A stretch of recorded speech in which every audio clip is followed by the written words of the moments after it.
They say a woman's past never truly leaves her, but I had convinced myself otherwise. For years, I told myself I'd buried mine, locked it away in a box no one would ever open. Not even Marcus. Especially not Marcus. From the outside, my life looked perfect.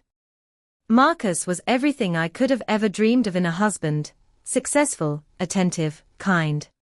When he held my hand, I felt safe in a way I hadn't felt in years. He had given me the kind of life I once thought was out of reach. A beautiful home, vacations in places I'd only seen in magazines, and the freedom to pursue hobbies I never had time for before. But beneath all that comfort and love was a gnawing secret that ate away at me in moments of quiet. For 6 years, we'd tried to have children. 6 long, painful years filled with dashed hopes, ovulation tests, and doctor visits. Every time Marcus would suggest we try another specialist, or another procedure, I'd feel my chest tighten. I knew the truth, but I let him believe it was just a matter of time. He never gave up hope. "We'll figure it out, Elena," he'd say, smiling at me with that unwavering optimism that both comforted and terrified me. "I know it's hard now, but we're meant to be parents. I can feel it." I'd smile back, nodding along, all the while knowing that his dream was impossible. There were moments when I thought about telling him the truth. I'd sit across from him at dinner, watching how he'd thoughtfully cut my steak into perfect little bites when he thought I wasn't looking. I'd wonder if he'd still love me once he knew. Could Marcus look at me the same way if he found out about the person I used to be? The choices I'd made. But every time the thought crossed my mind, fear would silence me. "No," I told myself. "He doesn't need to know." I had built this new life, a life where I was Elena, the wife of Marcus, not the broken girl with a past. I thought I could keep those parts of me separate. I thought love and time could erase everything that had come before. But the cracks were starting to show. The tension between us grew with every failed pregnancy test. Marcus started spending longer hours at work, and our once easy, flowing conversations were now punctuated with silences I didn't know how to fill. I knew he blamed himself sometimes. He'd stare at the test results, his jaw tight, and mutter, "Maybe there's something wrong with me." That was the hardest part, watching him shoulder a guilt that wasn't his to bear. And yet, I couldn't bring myself to absolve him, because the truth would shatter everything we had built. The guilt was suffocating, but I convinced myself that it was a small price to pay for the life I'd always wanted. As long as Marcus never knew, I thought we could weather this storm together. I didn't realize that the storm was already here, and the past I thought I'd buried was about to resurface in ways I couldn't control. If there was one person who knew how to unravel the carefully woven life I had built, it was Carla. My younger sister. My mirror of everything I had tried to leave behind. We hadn't spoken in years. Not since I married Marcus and moved away. It wasn't an argument that had pushed us apart, but a slow, inevitable drift. Carla stayed in the chaos of our old life, while I clawed my way out of it. She held on to the bitterness of our childhood, while I chose to forget it. Or at least, I thought I had. When she called out of the blue one Sunday afternoon, her voice dripping with fake sweetness, I should have known trouble was coming. "Elena," she said, drawing out my name like it was a luxury she could finally afford. "It's been too long." Her sudden warmth made my stomach tighten. I wanted to hang up, but I couldn't ignore her. "Carla," I replied cautiously. "What do you want?" She laughed, a cold, hollow sound that brought back memories I'd buried alongside my past. Straight to the point, huh? "Well, I need your help." Financial help. Of course she did. That was Carla's way, always needing, always taking. "I'm sorry, Carla," I said, my voice firmer than I expected. I can't help you. Her laughter vanished, replaced by a sharp edge I hadn't heard in years. Oh, I think you can. And you will. Unless you want your perfect husband to find out about all those little mistakes you made before you met him. My breath caught in my throat. She couldn't mean it. She wouldn't. You wouldn't dare, I whispered, but my voice wavered, betraying my fear. Oh, I would, she said, her words like venom. You think you can just waltz away from your past, Elena? Pretend you're someone else. Life doesn't work like that. I wanted to scream, to beg, to do anything to make her stop. But I didn't. Instead, I hung up the phone and hoped, prayed, that she would cool off and let it go. But Carla didn't let things go. 2 weeks later, she showed up uninvited to a family gathering at Marcus's parents' house. I hadn't seen her in years, and the sight of her, dressed in a tight red dress and dripping with fake charm, made my heart sink. Elena, darling, she said loudly, drawing the attention of everyone in the room. It's so good to see you. Marcus, ever the gracious host, smiled and welcomed her, oblivious to the tension radiating from me. I tried to pull her aside, to keep her away from Marcus, but Carla had other plans. As dinner wound down and conversations turned casual, Carla's voice cut through the chatter. So, Marcus, she began, swirling her wine glass, what's it like being married to my sister? Must be nice to have someone so experienced. The room fell silent. Marcus frowned, confused. Experienced. Oh, you know, Carla continued, her voice saccharine sweet. I mean, after 17 abortions, I'd say she's seen and done it all. The words hit me like a slap. The air was sucked out of the room. My vision blurred as every pair of eyes turned toward me. Elena, Marcus said slowly, his voice thick with disbelief. What is she talking about? I opened my mouth to speak, but no words came. Carla sat back, smug, her work done. I think I'll let you two talk, she said, standing and smoothing her dress. She leaned in close to me, her voice a whisper only I could hear. Consider us even. And just like that, she was gone, leaving me to face the wreckage she'd created. I sat frozen at the table, Carla's words ringing in my ears. The room had gone painfully silent, except for the faint clinking of silverware as someone nervously shifted their plate. My hands trembled in my lap, and I couldn't meet Marcus's gaze. Elena, his voice came again, firmer now, demanding. What is she talking about? Tell me it's not true. I wanted to. I wanted to look him in the eye and deny everything, to call Carla a liar, to salvage what little remained of the evening. But the look in Marcus's eyes held no room for excuses, only an unspoken plea for the truth. I couldn't lie to him anymore. I need to explain, I stammered, my voice barely above a whisper. He pushed his chair back and stood, his hands gripping the edge of the table as if he needed the support. Explain. You mean there's something to explain? His voice cracked, and the disbelief on his face made my heart break into 1,000 pieces. Marcus, please, I began, standing up, desperate to pull him aside, away from the prying eyes of his family. Not here. Let's talk somewhere private. But Marcus didn't budge. He stared at me, waiting, his silence more terrifying than if he'd yelled. Finally, he turned and walked out the front door. I followed him, my legs unsteady beneath me, my breath shallow. He stopped on the porch, his back to me, and crossed his arms.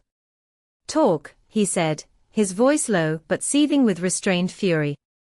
The words caught in my throat, but I forced them out. It's true, I admitted, tears streaming down my face. Before I met you, I made mistakes. 17 of them. I was young and scared, and I didn't know any other way. He spun around to face me, his eyes wide with shock. 17, he repeated, the word hanging in the cold night air like a curse. 17 abortions, Elena. How is that even possible? I didn't have anyone, I cried. I didn't have support, or stability, or hope. I made choices I thought I had to make at the time. I didn't want to burden anyone.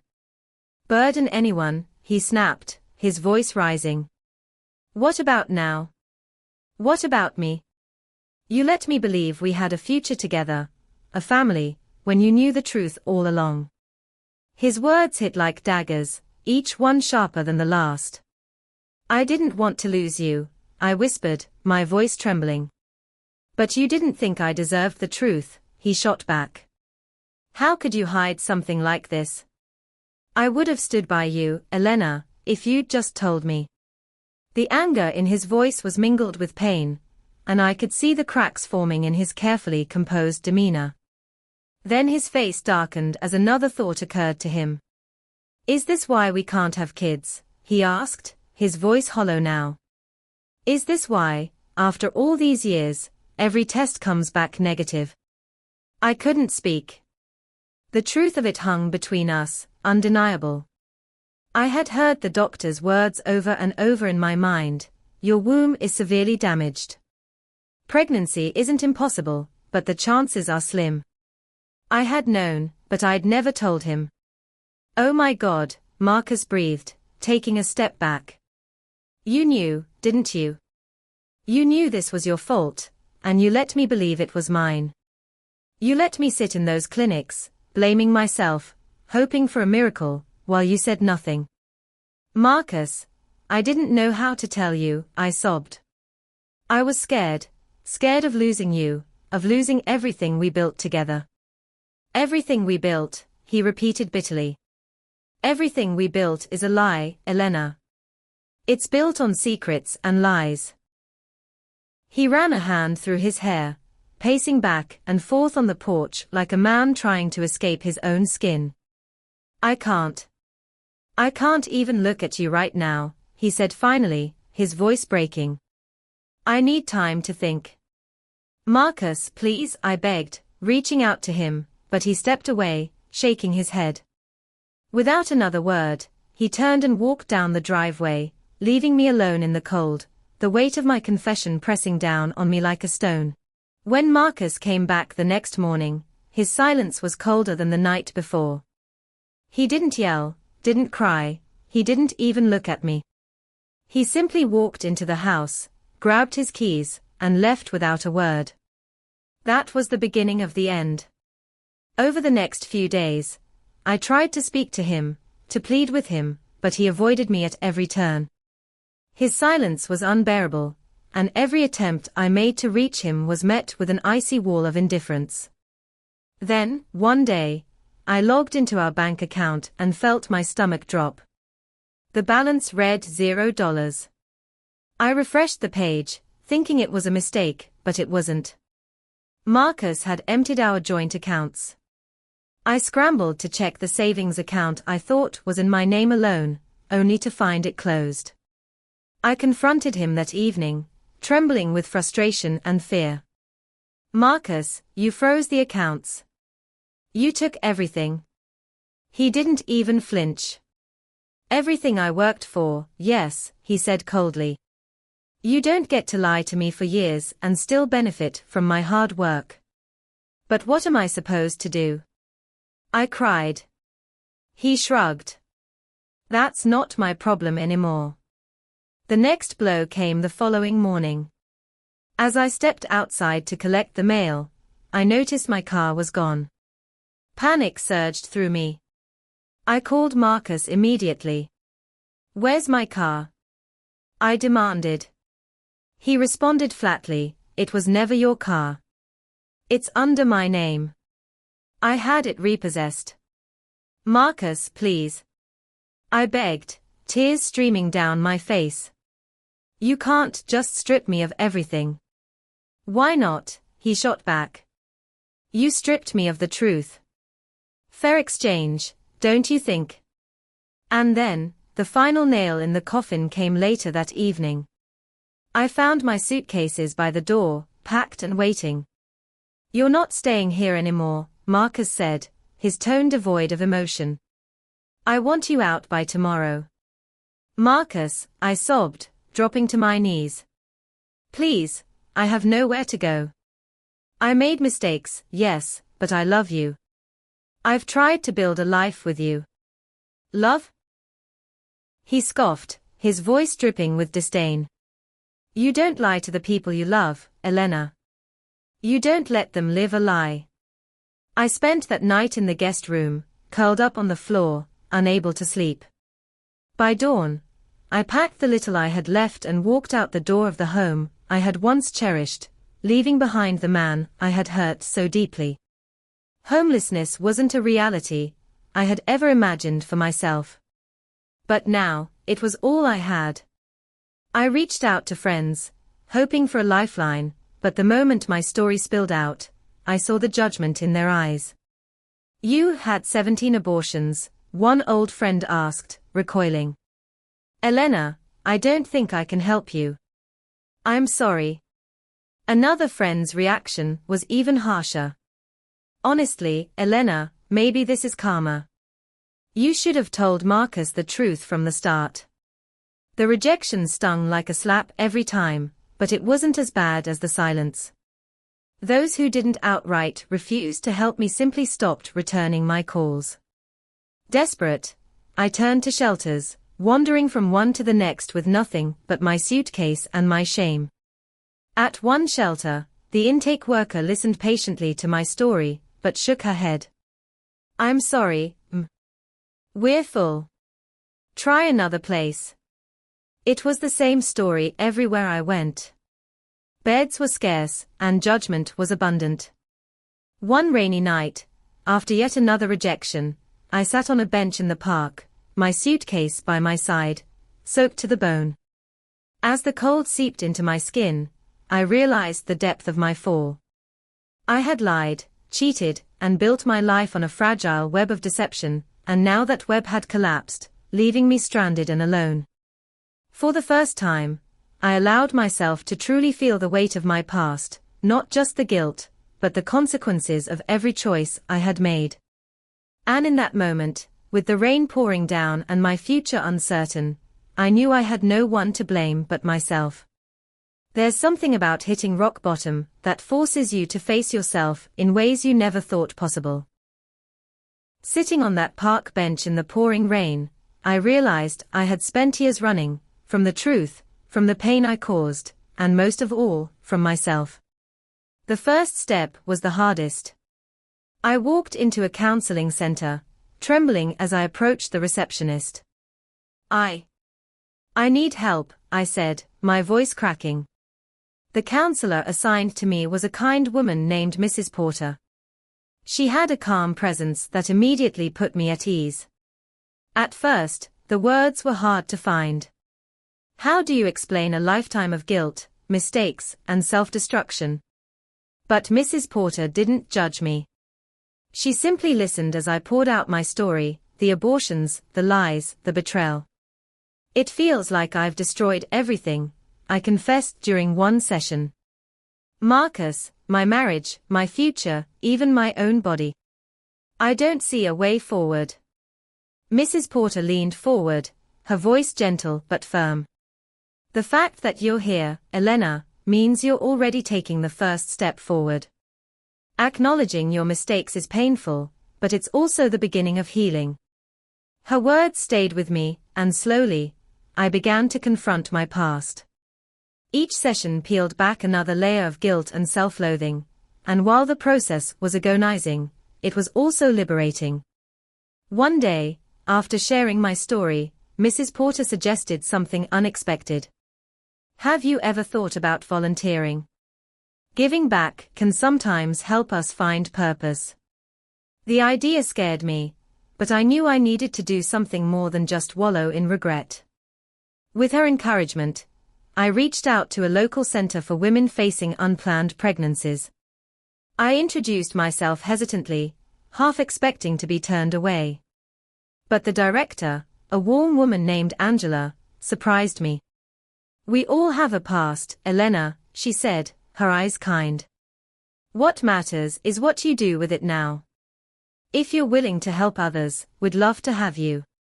My first day at the center was overwhelming. I was surrounded by young women grappling with fear, uncertainty, and difficult decisions, feelings I knew all too well. At first, I wasn't sure how I could help. But then, I began to listen.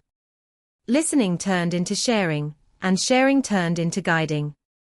I told them my story, not to scare them, but to show them the weight of choices made in desperation. One girl, barely 17, broke down during one of our conversations. "I don't know what to do," she sobbed. "My parents will disown me if they find out." I held her hand and said, "I've been where you are, feeling like there's no way out. But you don't have to face this alone. We'll find a way together." Over time, the work transformed me. I began to see the value of life, not just the lives of the unborn, but the lives of the women who walked through our doors, carrying burdens that seemed insurmountable. Through this, I found healing. Each life I touched, each woman I helped, became a small step toward redemption. The more I gave, the more I understood that my worth wasn't defined by my mistakes, but by what I chose to do moving forward. Still, there were nights when the weight of my guilt crept back in. I would think of Marcus, of the home we had shared, the dreams we had built, and how I had shattered them. I wanted to call him, to tell him about the changes I was making, but I knew it wasn't the right time. Redemption, I learned, isn't about earning forgiveness from others, it's about finding it within yourself. And for the first time in years, I was starting to forgive myself. The road ahead was still uncertain, but I wasn't walking it alone anymore.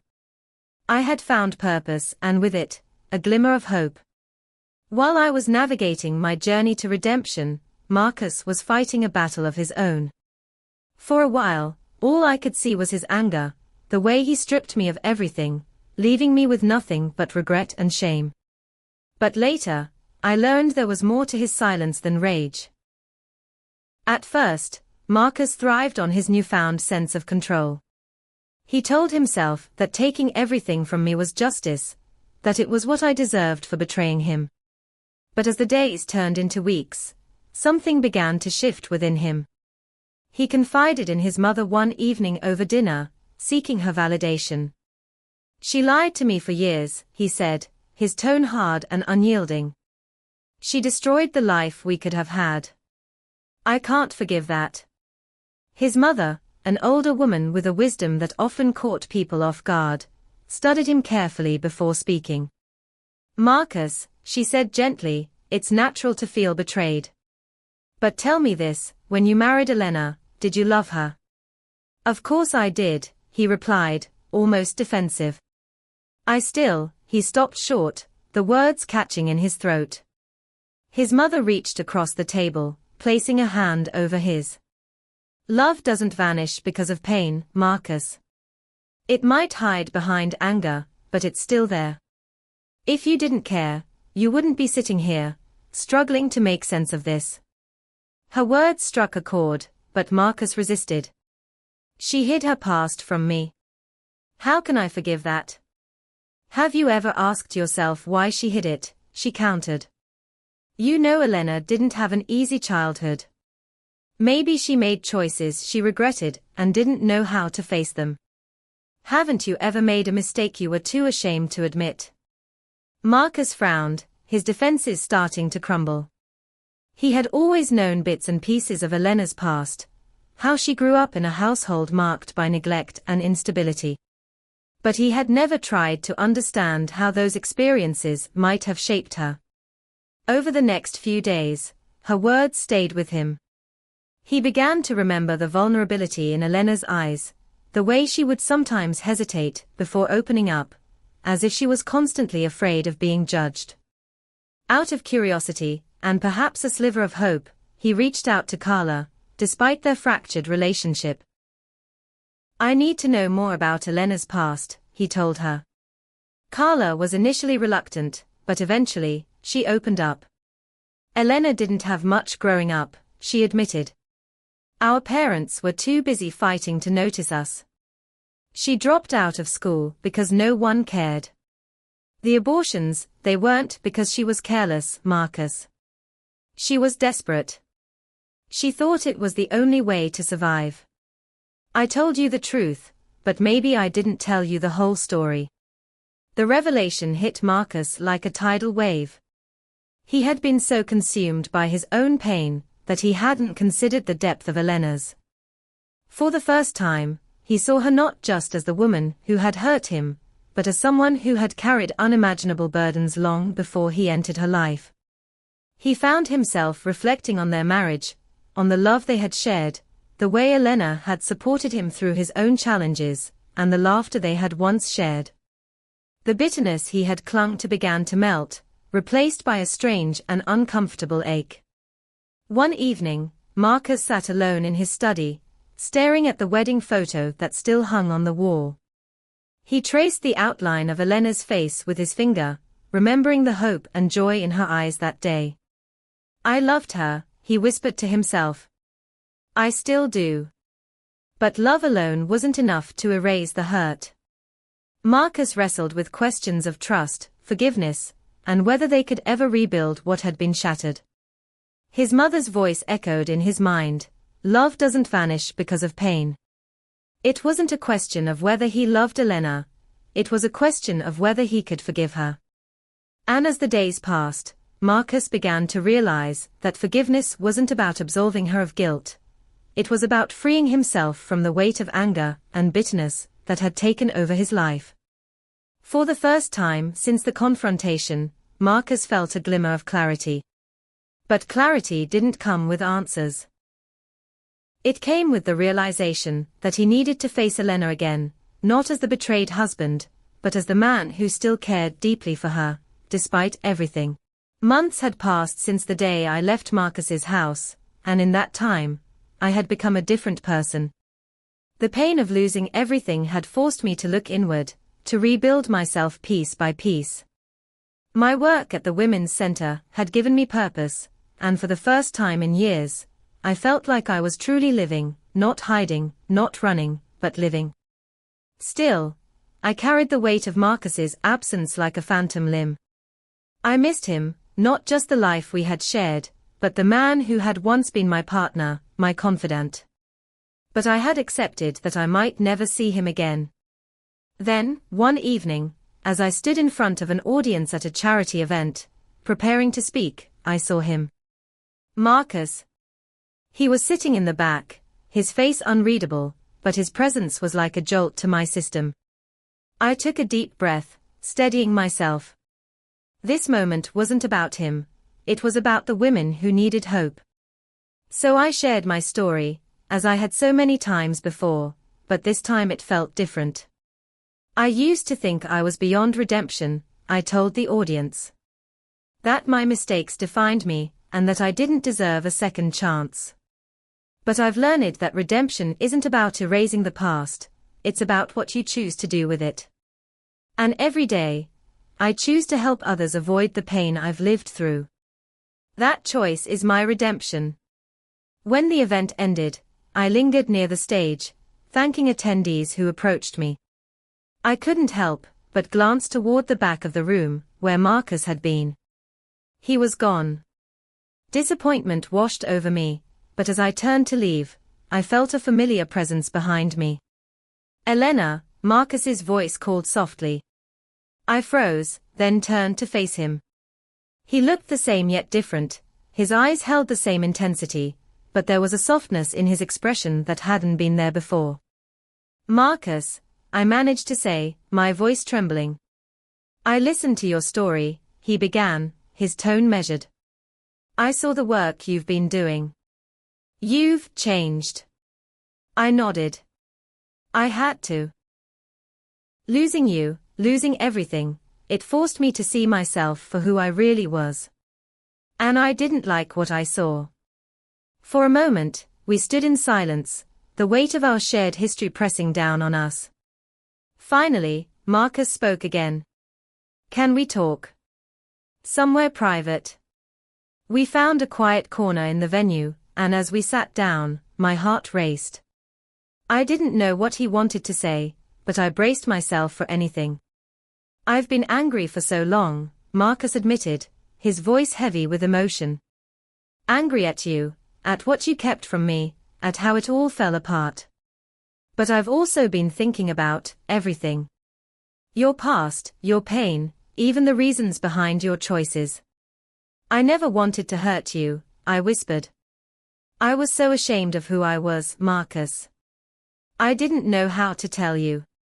And by the time I did, it felt too late. I know, he said, his gaze locking onto mine. That doesn't erase the pain, but it helps me understand. And seeing you tonight, hearing you speak, I realized that holding on to my anger isn't helping me heal. Maybe it's time I let go. Tears welled up in my eyes. I don't expect you to forgive me, I said. I know what I did was unforgivable. But I hope you can find peace, whether or not I'm a part of your life. Marcus exhaled deeply, as though releasing the weight he had been carrying. Forgiveness doesn't mean forgetting, Elena. But I think I'm ready to stop letting the past control me. And maybe we can figure out a way forward. Together. His words took my breath away. Do you really mean that? I do, he said. But it won't be easy. Trust will take time. Healing will take time.